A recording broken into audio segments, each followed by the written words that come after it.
Imagine a city, its walls thought to be built by gods, a beacon of power and wealth for centuries. Now, picture it burning, its people scattered, its treasures looted, its name becoming a whisper, a legend. This is the story of Troy, a tale of love, war, and a downfall, so epic it has echoed 3,000 years of history. But how much of this legendary destruction is fact, and how much is fiction? Let's sift through the ashes of history to uncover the truth behind the fall of Troy. For centuries, the story of Troy was just that, a story, magnificently told in Homer's epic poems, the Iliad and the Odyssey. A tale of a 10-year war, sparked by the abduction of Helen, the most beautiful woman in the world, by the Trojan prince, Paris. It was a saga of heroes: the mighty Achilles, the noble Hector, the cunning Odysseus. And of course, the unforgettable climax: a giant wooden horse, a supposed gift that concealed a city's doom. But to the world of science and history, Troy was a myth, a poet's dream. Until one man dared to believe the poems were a roadmap. His name was Heinrich Schliemann, a German businessman obsessed with Homer since childhood. In the 1870s, armed with a copy of the Iliad and an unshakable conviction, he began digging at a hill in modern-day Turkey called Hisarlik. The academic world scoffed. They believed Troy, if it existed at all, was located elsewhere. But Schliemann kept digging, and what he found would change our understanding of the ancient world forever. Layer by layer, he uncovered not one, but 9 cities, built one on top of the other over millennia. It was a treasure trove of archaeological data. In one of these layers, designated Troy II, Schliemann discovered a magnificent hoard of gold and silver artifacts, which he dramatically named Priam's treasure, convinced he had found the jewels of the Trojan king himself. While we now know he was a bit off, the treasure belonged to a much earlier period, about 1,000 years before the Trojan War. Estimated date. His discovery proved one crucial thing: a powerful, wealthy city had indeed existed right where Homer said it would. So, if Troy was real, what about the war? The Homeric epics paint a picture of a grand conflict between the Achaeans, a coalition of Greek kingdoms, and the city of Troy.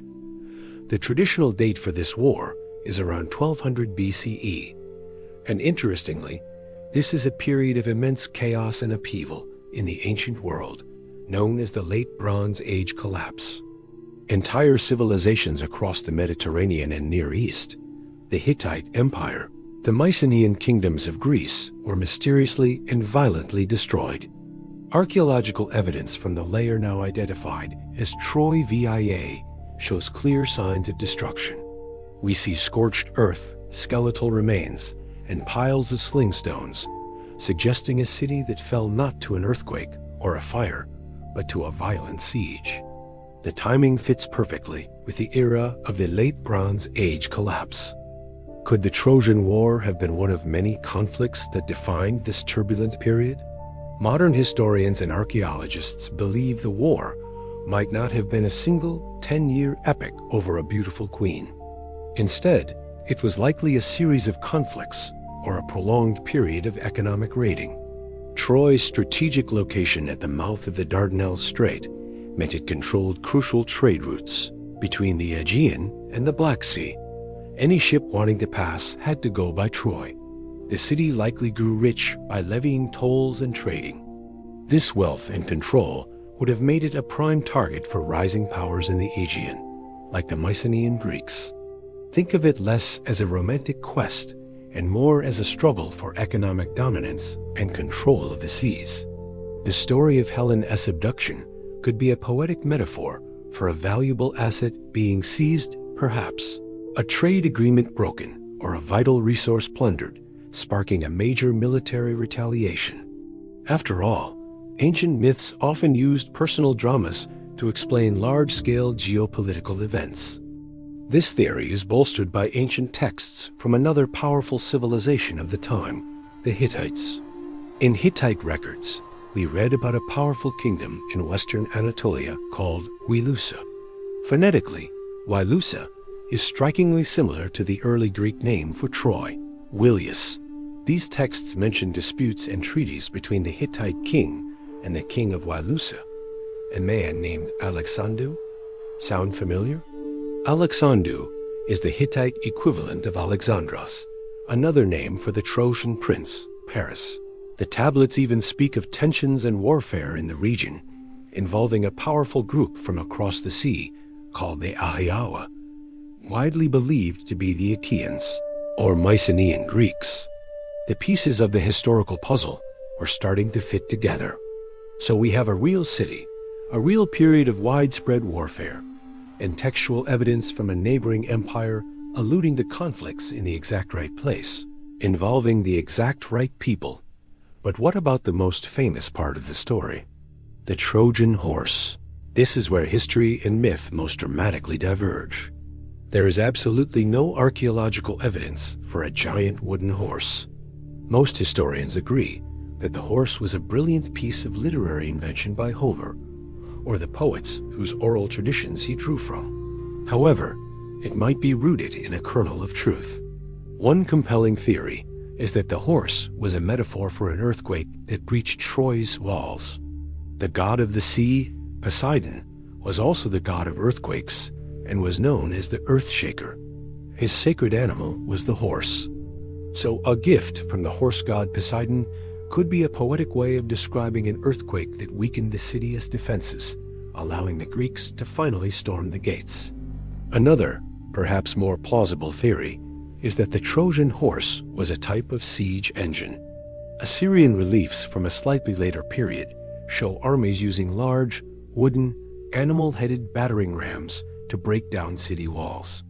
It's possible the Greeks constructed a massive siege tower, perhaps covered in wet horse hides, to protect it from flaming arrows, and that this machine was poetically transformed over centuries of storytelling into the legendary wooden horse we know today. The idea of soldiers hiding inside could be a later embellishment to make the story even more dramatic. Whether a siege engine a metaphor for an earthquake, or a pure stroke of genius from a master storyteller, the Trojan horse encapsulates the story's core themes: cunning over brute strength and the idea that even the most impenetrable defenses can be overcome by a clever trick. The fall of Troy, therefore, wasn't just the end of a city. It was a pivotal moment that marked the end of an era. The destruction of Troy via coincided with the collapse of the entire Mycenaean civilization in Greece. The palaces were burned, the art of writing was lost, and Greece entered a dark age that lasted for several hundred years. When the light finally returned, the world was different. New city-states would rise, and new stories would be told. But the memory of Troy endured. It was kept alive by bards singing in darkened halls, passed down from generation to generation. When Homer finally wrote the stories down around the 8th century BCE, he wasn't just writing a historical account. He was crafting a foundation myth for Greek civilization, a story about their heroic ancestors, their values, their flaws, and their glorious violent past. The tale of Troy's fall became a timeless warning about pride, the futility of war, and the tragic nature of human conflict. Today, the ruins of Troy stand as a UNESCO World Heritage Site. You can walk among the layers of history, see the massive walls of Troy that so impressed Schliemann, and feel the weight of the thousands of years of stories that have unfolded on that small hill. The city that was once thought to be a myth is now a tangible link to our distant past, a place where legend and archaeology meet. The story of its fall reminds us that empires can crumble, heroes can die, and cities can turn to dust. But a great story, told well, can achieve a kind of immortality that even stone walls cannot. Thank you so much for joining us on this journey through history and myth. If you enjoyed uncovering the truth behind the Trojan War, please hit that like button and subscribe for more deep dives into the greatest stories ever told. We'll see you in the next one.